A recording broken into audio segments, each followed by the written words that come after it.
Hey everybody, Joe Stanovic here, Certified Financial Planner. Happy New Year. This is the first video of 2023 and it might end up being the longest video of 2023. I'm actually sitting down for this one. So there's a couple things I wanted to walk through. There was some significant tax legislation, retirement and tax legislation, mostly retirement really, but legislation that passed at the end of 2022. I think it was on December 28th, Secure Act 2.0 passed. So the first Secure Act passed a few years ago and had around 12 changes in the bill. This one has about 100, so it's massive. And many of the changes are fairly small and insignificant to the majority of people. Others are pretty significant. So today I'm going to talk about just three-ish changes that I think are pretty important to be aware of. And then I'll probably elaborate on specific ones in future videos. But I just wanted to hit on a couple of the big ones. Before I jump into Secure Act 2.0, I wanted to remind people that 401k contribution limits increased for 2023. So they went up by $2,000 for those that are under 50. So you can now put in $22,500 to your 401k plan. And that goes for 457s, 403bs, Roth 401ks, etc.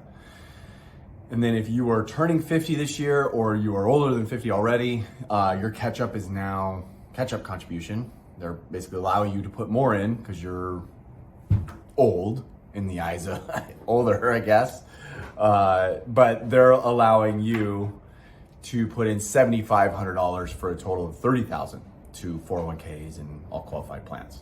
So a pretty big jump. And then on the IRA front and the Roth IRA front, both contribution limits went up by $500. So if you're under 50, it's now $6,500, and if you're over 50, it's $7,500. So pretty big change there. I would say action item is to just make any salary deferral changes ASAP. That way you're spreading out the more, the additional cash that's being taken from your paycheck. You're spreading it out over the course of the year as opposed to, at the end of the year. All right, so let's jump into the beast of Secure Act 2.0. The first one is for retirees or soon-to-be retirees, but your required minimum distribution got pushed back another year. So required minimum distribution, let's just say, is all about mandatory withdrawals from retirement accounts. So say you have an IRA or a 401k plan through your employer, primarily IRAs, because if you don't own more than 5% of the company, you don't have to take a 401k distribution. So there's some nuances there. But specifically, let's just stick with IRAs. If you have an IRA, you do not have to take a withdrawal unless you are 73 or older. If you were 73 this year, you had to take one last year.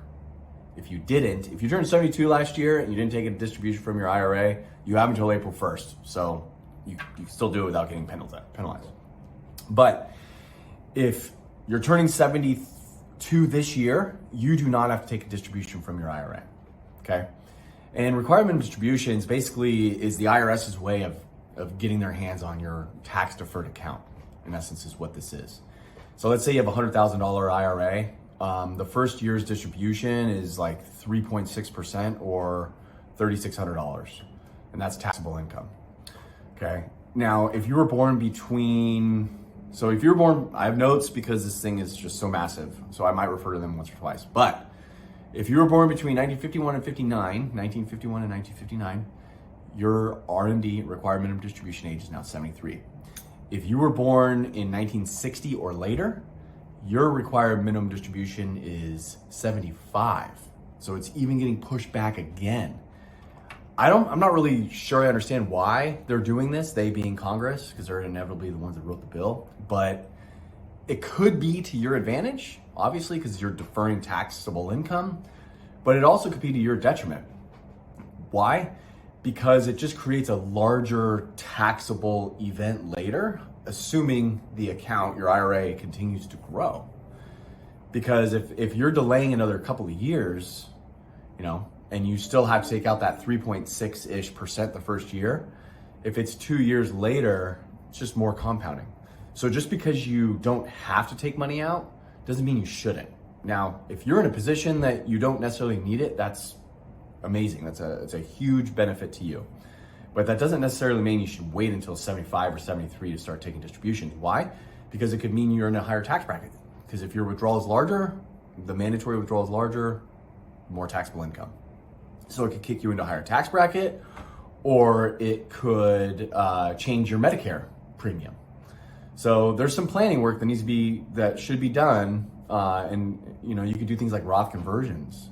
So you don't leading up to the point that you turn 73 or 75, or strategic distributions, or whatever you want to call it, where you're taking money out of the account even before, in your 60s, even though you don't need the money, but you're paying tax. You're spreading that tax over more time. And this is my opinion. I don't think tax rates are going to be any lower than they are now. They're only going in one direction. It's up. Okay. And, that gets to deficits and things like that. We're going to talk about that. But I just don't think I don't see tax rates going much lower in the future. So you're in a position where you don't necessarily need to wait to take the distributions. You could do some strategic planning there. So that's a big one on the IRA distributions, mandatory withdrawals. I'm going to shift gears to 529 plans. Okay, so 529 plans are college savings accounts, education savings accounts, basically money that you set aside. There's some tax benefits to setting aside the money. It grows. If you use it for college, you don't pay tax on it when you take the money out, or higher education. So I'm going to go with an example. I'm going to take my son, Jack, he's 8, as an example for this new legislation. Jack I call him the Lego maniac. Kid's talented with Legos. And he clearly has an engineering mind. Kid asks so many questions. It's just like, Jack, come on, give me a little bit of a break here. He's such a curious mind. I absolutely love it. But let's say I have a 529 plan for Jack. Let's say Jack gets a full ride academic scholarship to Cal Poly San Luis Obispo. That would be awesome.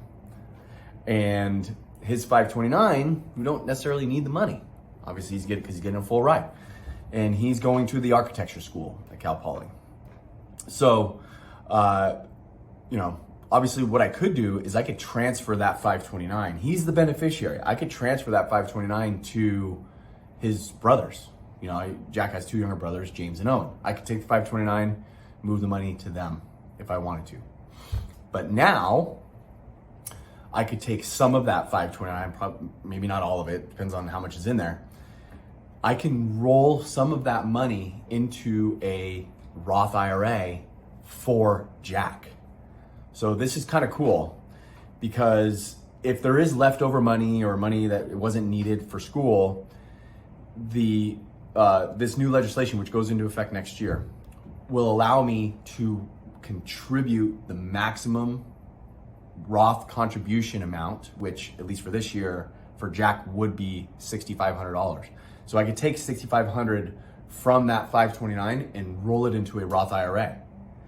And then in 2025, I can do it again, assuming the money has been seasoned long enough, which would be 15 years. So obviously if you start it when the kid is born, goes to college, graduates, gets a job, has some earnings, it's been at least 15 years. So there's that caveat. The other is the seasoning of the money, at least 15 years. The second caveat is that the maximum lifetime amount is $35,000, and that's today, and they could change that over time. So potentially you couldn't roll all of it over time, but maybe a big chunk of it, depending upon how much is in the account, can be moved into from a 529 to a Roth IRA for Jack's benefit, which would be amazing, especially when he's still young. Because think about the time value of money for over the course of 40 years or longer, that's 100% tax-free. So that's a huge windfall for those that have 529s or are considering 529s for their kids or for their grandkids. And I've seen hesitation to use a 529 specifically because of the fact that you are somewhat limited in your options on how you use the money. It's designed for higher education. If you don't use it for that and you take the money out, to go buy a house or something like that, then there's some pretty stiff penalties on withdrawals from 529s if you don't meet the criteria. So this is a way to circumvent those penalties and also build up some Roth IRA dollars for the beneficiary. Okay. Now I couldn't take Jack's 529 and roll it to a Roth IRA for James or for Owen. The beneficiary has to be the same as the Roth IRA owner. So I couldn't move it into my IRA, my Roth IRA. It has to be for Jack, the beneficiary. So I think that's awesome. I think it's a great provision. Some people, hopefully take advantage of it, but it would be because they have extra money in a 529, probably, which would be a great problem to have. I'm going to shift gears now to qualified plans, back to qualified plans like 401ks, SEP IRAs even, simple IRAs for a minute, and then I'm done. Let's see, how do first off, I don't understand why they did this, they being Congress, but if you are 60, 61, 62, or 63, or you're turning any of those ages this year, they're allowing you, starting next year, to make a mega, I guess you can call it kind of a mega 401k catch-up contribution. I guess that's a good way to put it. So, because the catch-up contribution limit right now, if you're 50 or older, is $7,500 this year. But if you're 60, 61, 62, 63, you can make up to $10,000 in a catch-up contribution under the starting in 2024. Or it's either 10,000 or 150% of the current catch-up contribution limit. So it potentially could be even more than 10,000. Depends on what catch-up contribution limits are next year if they change them again. So I don't know why they stop at 63. So if you're 64, sorry, you can't make a larger catch-up. It's the standard $7,500. The big caveat with this is that, you have to make more than 140,000 to be eligible. But second, this is where it's really important for business owners, because these catch-ups have to be done in Roth dollars. So after-tax dollars would have to be deferred. Therefore, the employer has to offer Roth contributions. So if you have a 401k plan, if you're a business owner, you have a 401k plan, you and your employees are contributing to it. Let's say you have somebody that's 60 years old, that's making a good salary, has a good salary, and they want to maximize to the full extent possible their 401k plan, their contributions. If you don't offer Roth, they cannot make a catch-up contribution because they have to make that in Roth dollars. But if you, as the owner of the plan, as the administrator, don't offer Roth, they can't do it. So you can have an employee that's a little upset that they can't take advantage of this. So you need to check your plan documents to ensure, double check, make sure Roth provisions are in your plan. So sticking with business owners and retirement contributions. Again, I'll probably expand on all this stuff in a different video, but if you have a SEP IRA, simplified employee pension, SEP IRA. So somebody that's self-employed, for example, might have a SEP IRA. In the past, you've only been able to make pre-tax contributions, which is a huge benefit because it's going to lower your Schedule C income or your self-employed income. But they've never allowed Roth SEP contributions. Now they do. You can make a Roth SEP IRA contribution. Doesn't stop there though. If you have a simple IRA, so if you're a business owner and you offer a simple IRA to your employees, or you could be or you're an employee that has a simple IRA, you can now make salary deferrals in Roth dollars, which is great. Furthermore, employers with 401k plans, if you are doing matching contributions, you are now allowed to make Roth matching contributions. You as the business owner still get a deduction on the contribution. Your employee pays tax on the match because it's after tax dollars, but now they can build up more Roth dollars. Again, I think, speculation, they being Congress is trying to raise more revenue now. They're being kind of short-sighted, but honestly, they don't care. They're not thinking 20 years down the road. They're thinking about budget deficits now and how they make it look a little bit better. And that's why there's so many Roth provisions in this bill that is to your benefit, because number one, it's all tax-free for the rest of your life if you meet certain criteria. And that's a benefit to you as a saver, but it also raises tax revenue now for Washington, which they love. They want to get their money on our tax dollars. So it's it's a win-win in a way. But I think it's even more beneficial to you as a saver, because I honestly don't see tax rates being any lower than they are now. They're only going to go in one direction if they go anywhere, and it's going to probably be up. I could be wrong, but I just don't see how they're going to be any lower than they are now. So the more you're able to save in Roth now, sacrifice the tax benefit now for tax-free income later, I would seriously consider that. I'll stop there. That was a lot. And I'll elaborate on probably some of it more, talk more about business owners and how you're impacted by this bill, retirees, talk about more planning ideas with these strategic distribution planning, Roth conversions. I mean, there's so much. It's mind-boggling. So I hope you have found this video insightful and helpful. I got to remember to do this when I do these videos. I need to tell you to hit the subscribe button or the like button, share the video with your friends. I'd love to build up this channel to as many people as I can to share the knowledge. All right, Happy New Year again, and take care. Talk to you soon.